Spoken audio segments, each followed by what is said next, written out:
Never did it burn out in a bushfire, and in the spring breeze, it would always revive. Grass, as described in this extract from a 1,200-year-old poem, symbolizes tenacity and hope in Chinese culture.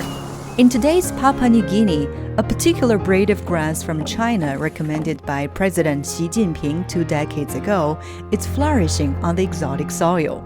By 2018, when President Xi Jinping visited this Pacific country, the grass was helping lift 30,000 local people out of poverty. Juncao, which literally means mushroom and grass, can be used, as its name suggests, to grow edible mushrooms, as livestock feed, or as a green barrier to stop desertification.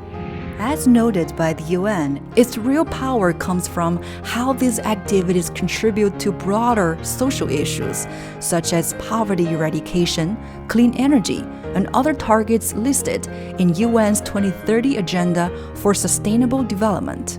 It is no wonder that this plant, cultivated by Chinese scientists, is often called a magic grass. However, it would have never been introduced to the world without the support of President Xi Jinping. In the mid-1980s, when Xi started working in Fujian province, he dedicated considerable energy to rural development and poverty alleviation.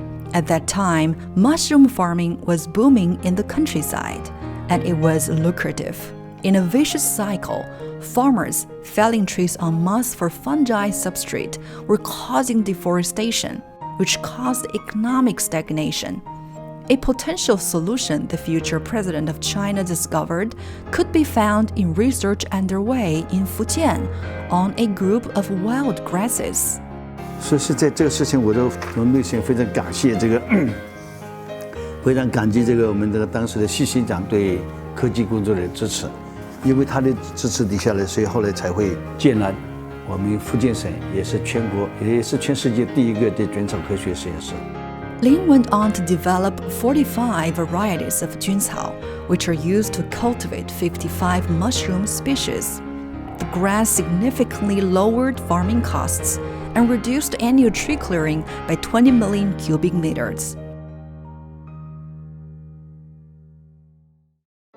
Shortly after its application, Juncao technology had been selected by Xi as part of a poverty alleviation initiative in Ningxia Autonomous Region.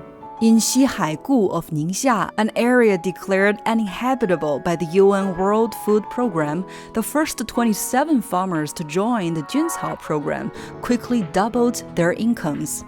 10 years later, there were 17,500 Juncao farmers across the region, each taking home over $700 more each year. 习近平总书记当年推动闽宁协作之后，给我们食育菌产业带来了机遇。福建的干部专家到彭阳来，第一站呢就看我们的菌草产业，回的时候呢也来要看一看，问问有没有需求。The benefits of Juncao technology have been promoted or grown in over 500 counties in China's 32 provincial-level regions. Much like the way it revived millions of farmers' lives, the grass transforms once bleak landscapes. In a desert on the upper reaches of the Yellow River, the tenacious grass turned desert into an oasis. A greater plan is also announced for a 1,000-kilometer-long green barrier of Juncao along the country's second longest river by 2021. And these changes are not just within China's borders. In 2000, Xi, who was by this time governor of Fujian, met Patty Lafanama, governor of Papua New Guinea's Eastern Highlands province. Lafanama's province in the Pacific country had a population 100 times smaller than Fujian, but suffered much more from poverty. The result of their meeting was Papua New Guinea's pilot Juncao project. I did go to Fujian province and I met then my colleague governor, Xi Jinping.